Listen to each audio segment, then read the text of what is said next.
যাদের মিষ্টি স্বর এবং রঙিন পালক আমাদের সব সময় আকর্ষণ করে।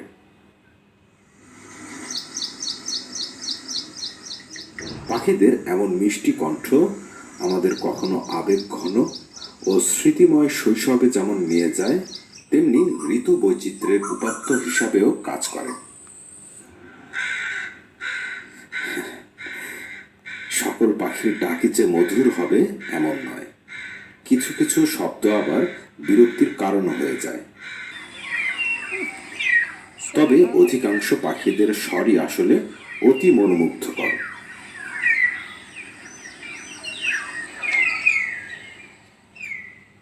যেমন ভোরের দোয়েল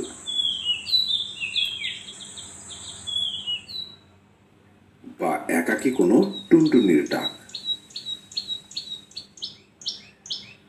অথবা ভর দুপুরে কোনো গাছের ছায়ায় বসে ডাকতে থাকা ঘুঘুর কণ্ঠ।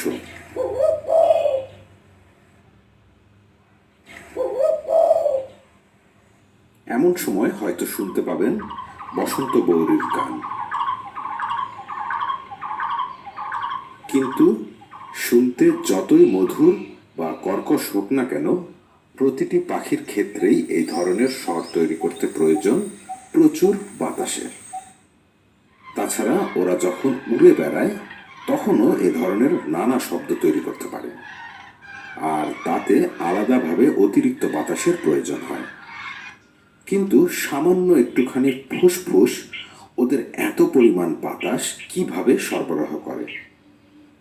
এটি পাখিদের পাখার উপরের হাড়, যাকে বলে হিউমারাস, ইমু পাখি। কারণ ওদের এই হাড় অর্থাৎ হিউমারাসের ভেতরটা কিন্তু অন্যান্য পাখিদের মতো নয়, অর্থাৎ কোনো ফুটো নেই।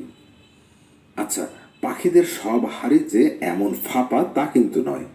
যেমন ওদের রানের এই অংশ টিবিয়া ও ফাইবুলার কিন্তু ফাঁপা নয়,